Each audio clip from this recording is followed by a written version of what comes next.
펀드를 주식처럼 사고 팔 수 있다는 거 알고 계셨나요? 게다가 수수료는 연 0.3% 수준이라는 것. 일반 주식형 펀드는 1% 정도 아닌가요? 어렵다고만 생각했던 요즘 왜 핫한지 오늘 알려드리겠습니다. 안녕하세요. 한국투자신탁운용 킨덱스 ETF의 김경목입니다. 안녕하세요. 한국투자신탁운용 권한나입니다. 대리님, 오늘 저희가 난생 처음으로 유튜브 촬영이란 걸 해보잖아요.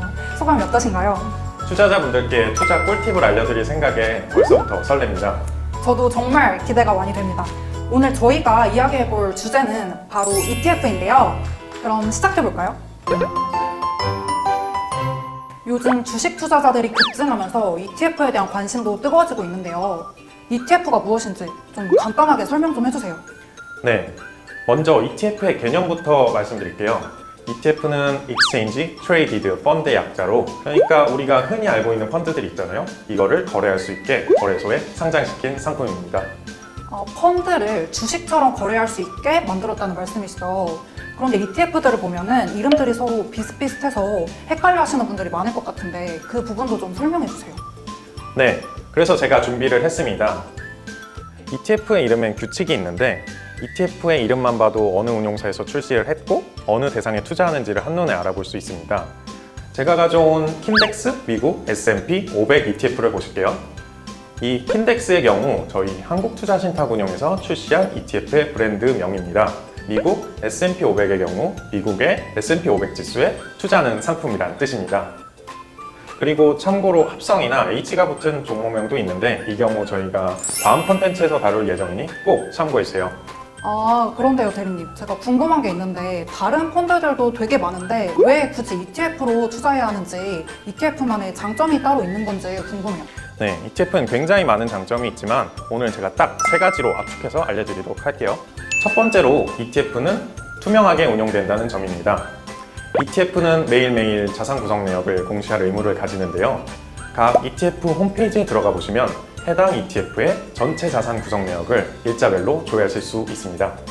펀드 투자 종목 정보를 투자자들이 직접 매일매일 확인해 볼 수 있다는 게 그게 일반 펀드랑은 완전히 다른 장점이네요. 그럼 다음 장점은 무엇인가요? 네, 두 번째 장점은 펀드의 보수가 저렴하다는 점입니다. 일반 주식형 펀드 기준으로 봤을 때 연 1%의 수수료를 형성하고 있는데 반면 ETF는 0.3% 수준입니다. 이 보수 차이가 장기간 이어지면 성과적인 측면에서 차이가 크게 발생할 수 있겠죠. 요즘 투자자분들이 펀드 보수에 굉장히 민감하신데 ETF는 보수가 저렴하니까 인기가 많을 수밖에 없겠네요. 그럼 이제 마지막 장점 차례인가요? 뭔가 굉장한 것이 있을 것 같은데. 네, 드디어 마지막인데요. 세 번째의 장점은 ETF는 매매가 간편하고 황금성이 뛰어나다는 점입니다. ETF는 주식처럼 매매하기 때문에 내가 원하는 가격이면 언제든지 자유롭게 사고 팔 수가 있습니다. 그리고 일반 펀드 같은 경우는 매수나 환매에 시간이 걸리거든요. 그런데 ETF는 내가 원한다면 하루에도 몇 번이고 사고 팔 수가 있기 때문에 유리합니다. 대리님께서 이렇게 ETF의 장점을 간단하게 정리해 주니까 정말 왜 요즘 ETF가 핫한지 알 것 같아요.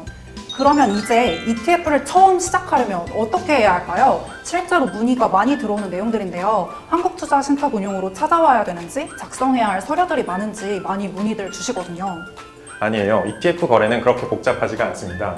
여러분 증권사 계좌 하나씩 가지고 계시잖아요. 그걸 통해서 거래를 하시면 되는데 일반 펀드 검색도 아니고 해외 주식 검색도 아니고 일반 국내 종목을 검색하셔서 거래를 하시면 됩니다. 이게 주식처럼 거래를 하기 때문에 특별히 서류를 작성하실 것도 없고 또 여러분께서 어느 증권사를 이용하시는지에 전혀 관계없이 자유롭게 매매가 가능하십니다. 그럼 주식 계좌가 없으신 분들은 가까우신 증권사 지점에 찾아가셔서 계좌를 개설하신 후에 ETF 투자 바로 시작해 보실 수 있을 것 같네요. 예, 제가 추가적으로 하나 말씀드리자면 ETF는 일반 주식계좌뿐만 아니라 연금저축이나 퇴직연금도 거래가 가능하니까 목적에 따라 계좌별로 나눠서 거래를 해보시는 걸 추천드립니다. 그런데요, 대리님, 연금저축계좌에서요, 연말정산이나 세금 공제 같은 경우는 다른 펀드들도 똑같이 적용되는 거잖아요. 그런데 왜 굳이 ETF로 하면 좋은 게 있는 건가요? 사실 ETF나 일반 펀드나 세금 혜택 면에서는 전혀 차이가 없습니다. 하지만 연금저축이나 퇴직연금을 ETF로 거래해야 하는 이유는 앞서 말씀드린 장점과 같아요. 첫 번째로 ETF는 보수가 저렴하기 때문에 장기적인 자금 성격상 성과적인 측면에서 큰 차이가 발생할 수밖에 없고, 두 번째로 매매가 간편한 만큼 자유롭게 매매하다 보면 수익률을 극대화할 수 있겠죠. 오늘 ETF로 투자하는 방법 이렇게 간단하게 이야기해 보았는데요. 투자 첫걸음을 내디디시는 분들에게 많은 도움이 되었으면 좋겠습니다. 네, 수고 많으셨고요. 앞으로도 다룰 내용이 정말 많이 있으니까 다음에 더욱 핫하고 유익한 내용으로 다시 찾아뵙겠습니다. 그럼 안녕!